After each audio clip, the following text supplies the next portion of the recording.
Good morning, my dear students. Ngasina ina nakoida takadorise polarization of light mangana polarized di magi atopa makhanama phenomena nama madui maramdane khoina takadoise aina mangan se nakoina hana na khangbada makoise electromagnetic wave ni na khangre electromagnetic wave haibadi electric as well as magnetic character change ba dungba makhangi wave ni hariba mangan da yauriba particles singse magi wave sida mai kai any possible direction da makoi haiba ngamme aduna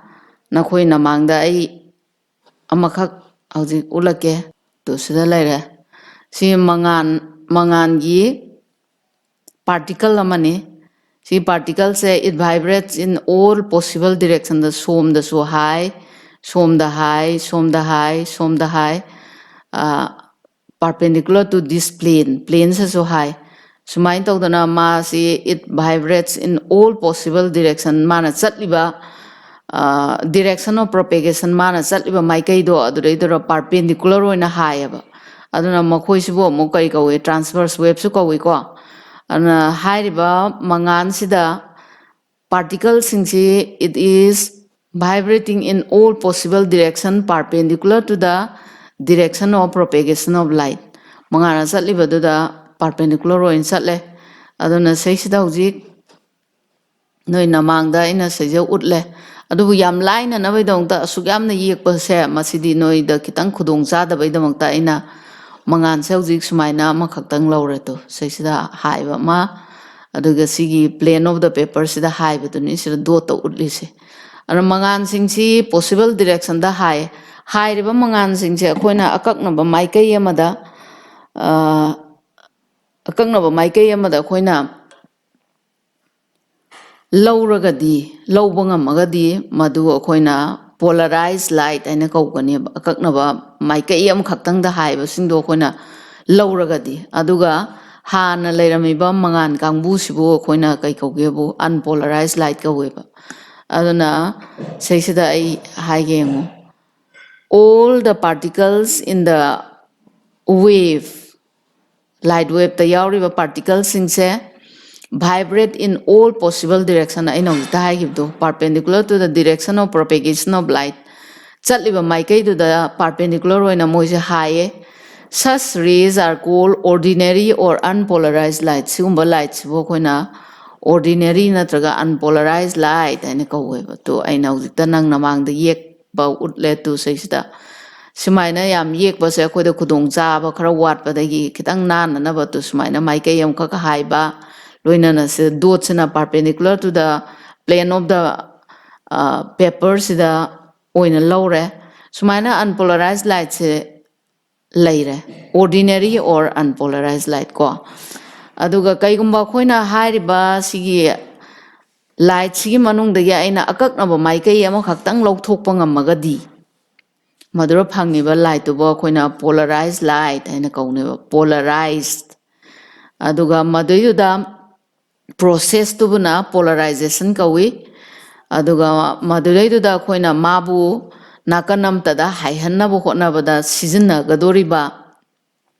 device to madubuna khoina polarizer rain kawe ana uji tongan ba definition mayam am thore uji yengas ai uji haigre mangan singsi maikai any possible direction da high ana high riba du mangan du aina unpolarized light kawi unpolarized light da yaina maikai am khaktang da high ba mangan chabunama khandok pangamaba adoi tar di madubuna polarized or plain polarized light kawi to season no plain polarized light laire to sa unpolarized light sange device to the lantho e si polarizer kawi si lantho kanda seja plain polarized light phange aduna hujik definition singse yengasi the phenomenon of restricting the vibration in a particular direction perpendicular to the direction of wave motion is called polarization of light sumain kawe hayeng polarization of light kaino aina hangati phenomenon duni polarizer aina kaine ba ina hujai bado unpolarized light ama ꯊꯥꯖꯤꯜꯂꯀꯥꯟꯗ ꯍꯥꯏꯔꯤꯕ ꯗꯤꯚꯥꯏꯁꯇꯨꯅ ꯃꯥꯏꯀꯩ ꯑꯃꯇꯒꯤ ꯃꯉꯥꯜ produce ꯇꯧꯍꯟ ꯉꯝꯃꯗꯤ ꯃꯗꯨꯕꯨ ꯑꯩꯈꯣꯏꯅ ꯄꯣꯂꯔꯥꯏꯖꯔ ꯀꯧꯏ. If unpolarized light becomes plane polarized light on passing through a substance or device, this substance or device is called polarizer. An example the nickel prism gumba tourmaline crystal gumba se makoisi polarizer or insinaba yai. Analyzer aina mukaino. Analyzer aina thoraiba mangan singdo polarize oibra oidabra yengbado adubuna analyzer kawi. And the substance or device which analyzes or studies the polarized light is called analyzers. My kawi. And a plain polarized light. Maikai tada haiba duma mangan kangbu haibako or linearly polarized kawi. It may be defined as light in which the vibration of light are restricted to a particular plane. Maikai am khaktada haiba tu smaina sije ordinary light change polarizer power. To se changai se this dot am yauri si plane se the perpendicular oina hairi bani ko. Ado se thora kanda di plane polarized oin thora smaina later. And next plane of vibration. Saigi thora iba mangan singdo maikai ama haibadi akaknaba plane amda haiyaba adugi plane dubo koina plane of vibration kawi. And the plane containing the direction of vibration and the direction of propagation of light is called plane of vibration. Aduna to say the plane of vibration si to see maikai si plane of vibration ni si maikai si masma high. And plane of vibration ado plane of polarization. The plane containing the direction of propagation of light and perpendicular to the plane of vibration is called plane of polarization. Aduna si plane of polarization sina se laire vibration dusu yauriba adugumba se amukanjana age the plane containing the direction of propagation of light mangandu propagate the direction loinana and perpendicular to the plane of vibration high to the perpendicular oiba adugumba plane dubo ko ni kai ko plane of polarization kawe. Aduga there is no vibration of light in the plane of polarization. Plane of polarization the vibration amta yauroi ma di perpendicular to plane of vibration the perpendicular oigani. Optic axis. Optic axis edi kaino.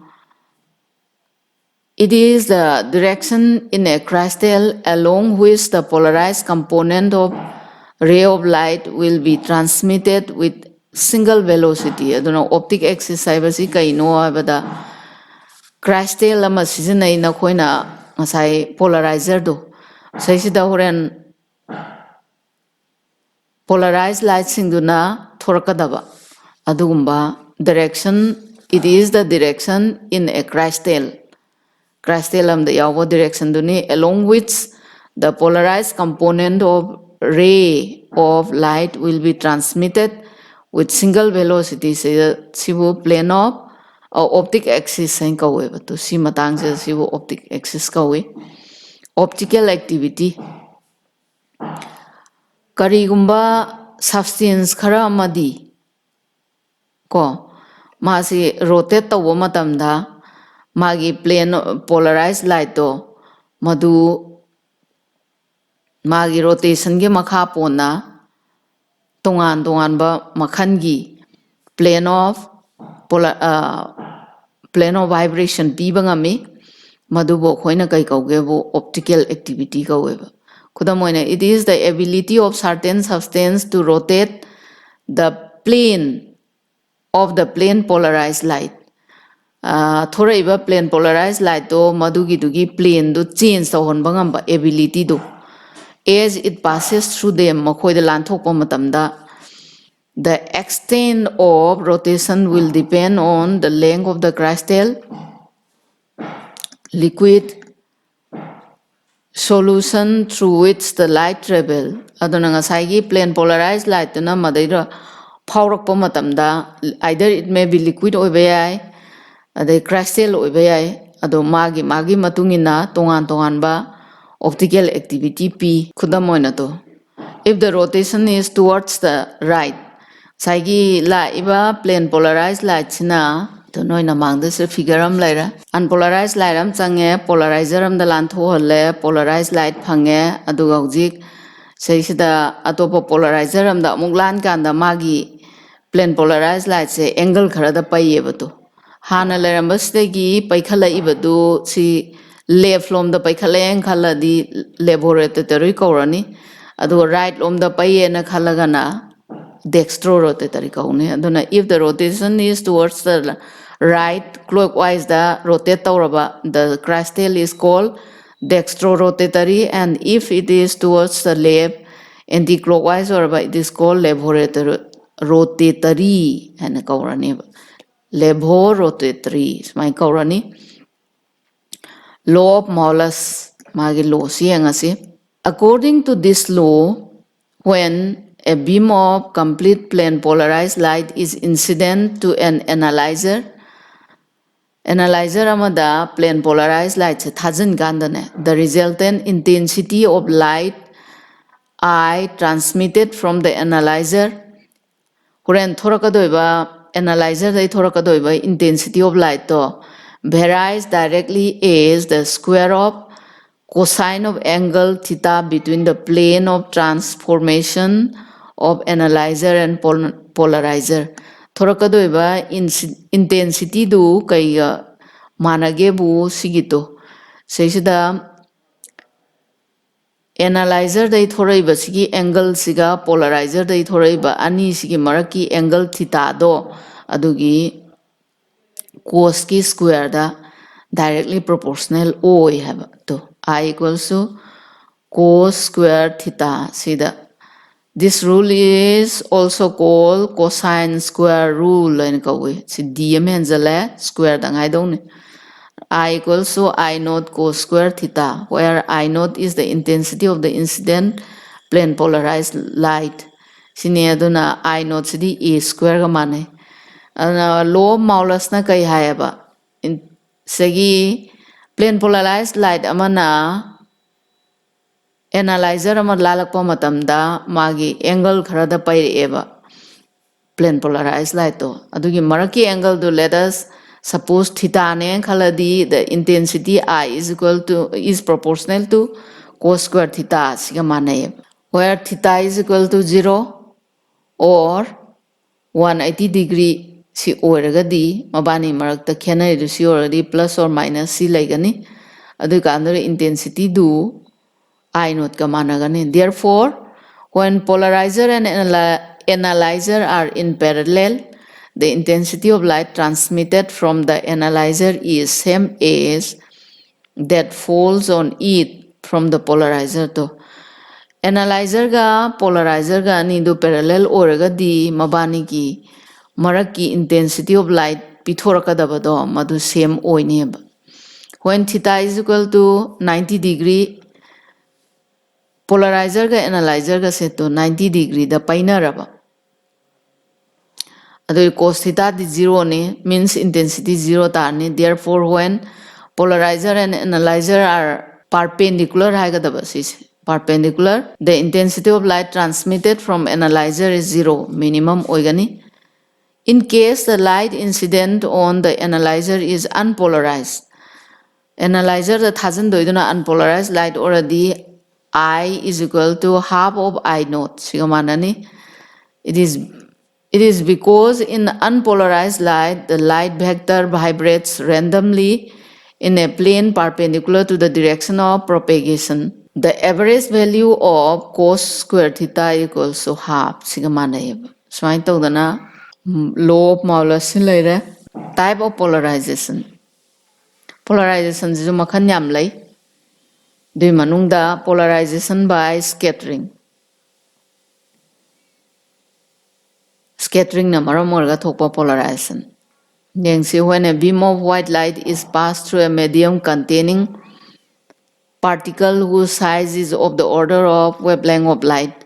Mangansida mangangi lambenda leriba medium se yauriba particles na wavelength of light ka sangdamnaba yaba pot oiraga di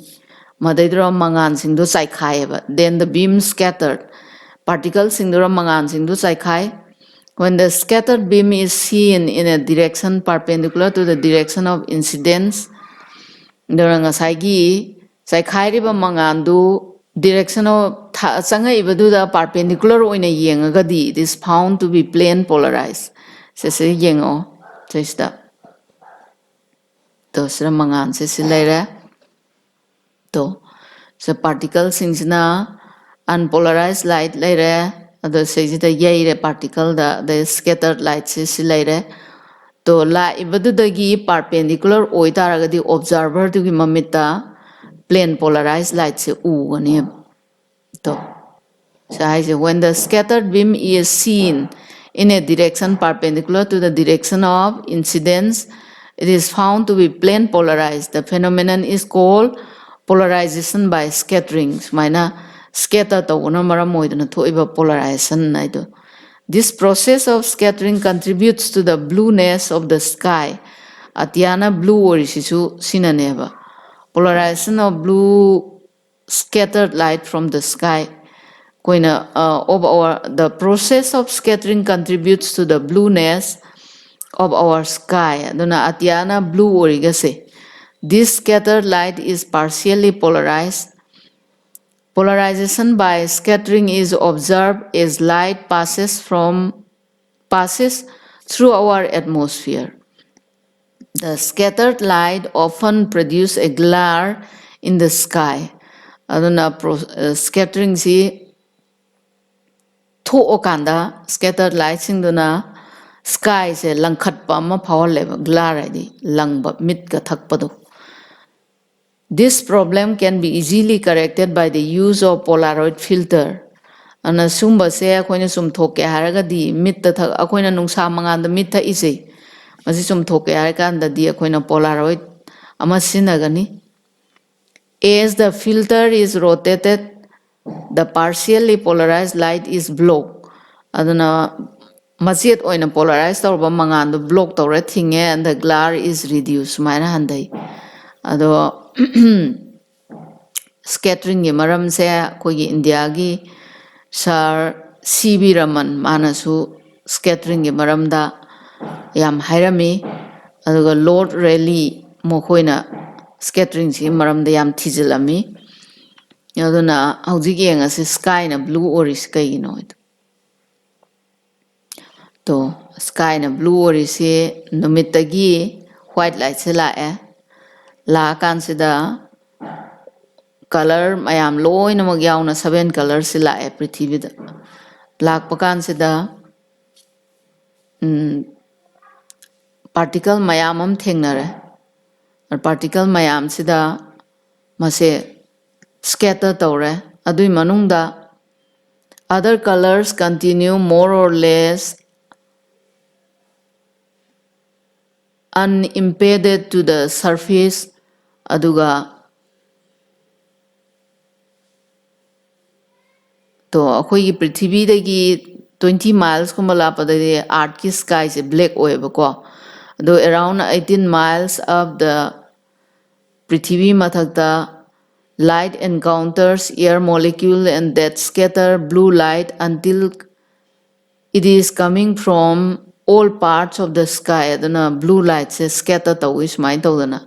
and as sunlight moves through the atmosphere longer wavelengths kudamoina red kumbase pass straight through it and a red kumbase di straight ta satle aduga blue khakta neba scatter to sisa blue se scatter taweba tai tawdeba atai asangba wavelength singdi loina straight adum satleba however the shortest wavelengths blue interact with the gas molecule and scatter in the atmosphere da tu laiba mayam si manung de ya tai di loina straight ta satli aduga blue khatang scatter tawe aduna atia se blue oina urim ne koina to polarization makhan mayang mi manung da scattering gi loire hayeng pai khada atia se kai do gi blue oribano hangadi kai kungadaba sunlight dai laiba machu tare si manungda atai machu singdi straight ta chatle aduga blue khaktang scatter tawi aduna ni hana khunggadaba ko polarization by reflection na maram oidan thokpa polarization to sijida noi glass slab am lore si glass slab sida khoina mangan ama yehelle unpolarized light ama si yehella kan sida it is found that unpolarized light si khoi polarizing angle laina angle ama khakta yehelle adu oragadi mangonda polarized light thoe aduga atopa unpolarized plain polarized light to somna kanda reflect tawgra reflection thokra aduga khara amana sida unpolarized light to na sira power ga satkani sigi thawong sibo khoina polarization by reflection naina kawi masi Brewster law ina su khangnai yenga se uji an ordinary beam of light on reflection from a transparent medium becomes partially polarized to magi mamai sida yaira matung da partially khara amadi polarized tawgra the degree of polarization increases as the angle of incidence is increased polarized tawbai chang se angle of incidence se chawring khai sum hengala eba aduga polarizing angle haiba malai polarizing angle id the angle of incidence on a partially reflecting surface at which the reflected radiation is completely plane polarized is called polarizing angle and to akang na ba angle ang khakta sida is the reflected light sing che loina plane polarized oiba adugi particular angle dubu polarizing angle kawe Brewster law kaino mugi ngasi Brewster law na kai haige da polarizing angle da unpolarized light amanang na thajalaga madu thajano matamda refractive index mu equals to tangent of polarizing angle tai na haiba dogji yengasi it states that I am Brewster law kaino hangadi it states that when light is incident at polarizing angle at the interface of the refracting medium the refractive index of the medium is equal to the tangent of the polarizing angle sumaina haiba sibo Brewster law kawi ado hayeng paikada kai gungkanda prove state and prove Brewster law ina hangbasu yawi natragana kai gummatamda reflected and refracted light anigi maraki angle do 90 degree oi utlu oina sigi su hangba yawi ko to sin noina mangda si ye ise to polarizing angle da unpolarized light am thajan ganda reflected light ka refracted light ka maraki angle se 90 degree ni utlu oina siso dum hangi ko dongji ngasi proof ti when light is incident at polarizing angle on a refracting medium the refractive index mu sida akoina light incident tawr thajalaba R be the angle of refraction ohelasito then according to Snell's law matungina mu equals to sin ip by sin r silerni Snell's law na adagidi kadora sin ip by sin r si singa sai kana ga mana gi tangent ip ga manai ada value sing da hapsalo adoi sin r is equal to cos of ip tarani sin r thamo cos of ip is nang sin of 90 degree minus ip ga mane the r is equal to 90 degree minus ip aduna r plus ip equals to 90 degree sini aduna now angle of reflection that is nbc to nbc se ip ga mane haibadi masi kana ga mana doiba angle of incidence ka mana doiba aduna di R plus IP na 90 degree ga manar maram na angle CBD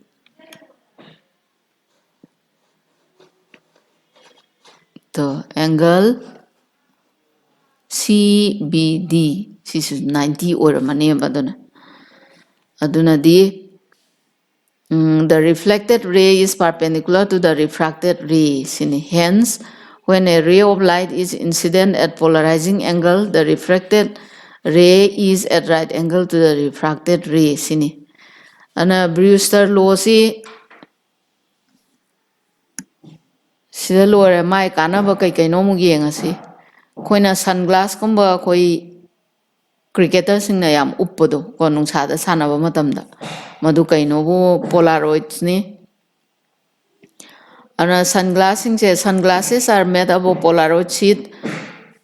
with their optic axis vertical. Aduna kaidora, this cut down the unwanted glare. Mami to thakti. Aduna mokoina cricketer sing yam line Polaroid upakanda nungsada sanarini ko mami to thaktabagi. Polaroid edikari. A Polaroid is a material which polarizes light.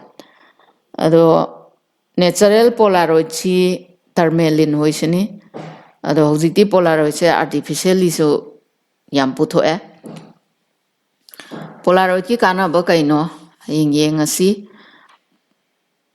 mit thaktanaba sizinai adagi na koi gari gi windshield sinaribaga to Polaroid ngatani ko. Number one, Polaroid are used in sunglasses to protect eye from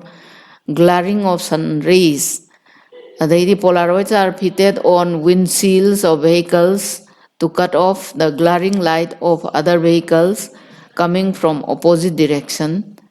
Number three, the three-dimensional motion picture the Polaroid to produce and analyze plane polarized light in the laboratory the Polaroid the special case for total transmission. CNC.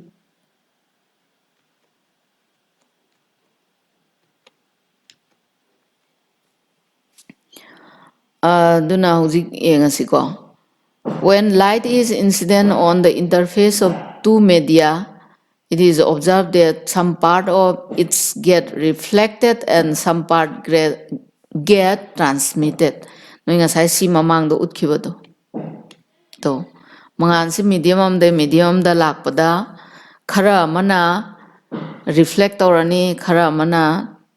transmit torani to say khara mana reflection thoya khara mana transmit phaudu sakre. Sumai tawdana, is it possible that under some condition a monochromatic beam of light incident on a surface get completely transmitted with no reflection? Reflection amta thoktana transmit taw yabra have a question lay mado yayaba.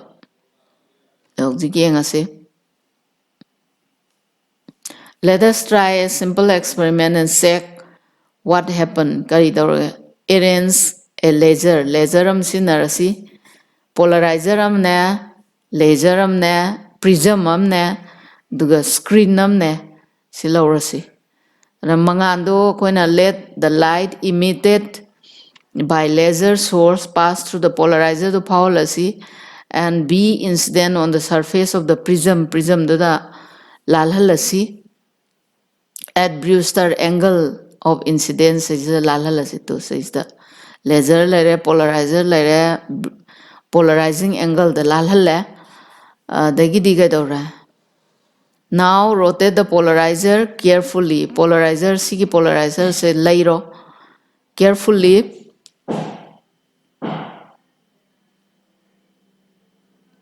And we will observe that for a specific alignment of the polarizer, the light incident on the prism is completely transmitted and the no light is refracted from the surface of the prism. Aduna nangna laiba matamda sise screen da ngalakta taragadi adui matamdra mangan khudingmakto asida transmit tawraga phawra chakhi ase ugani. The reflected spot will completely vanish sumai mangini. Polarization of transverse mechanical wave. To sibauda akoina ngasai ugrisi mangan singsi akoina completely transmission to honba yai reflection to ondaba yai sibau laikra.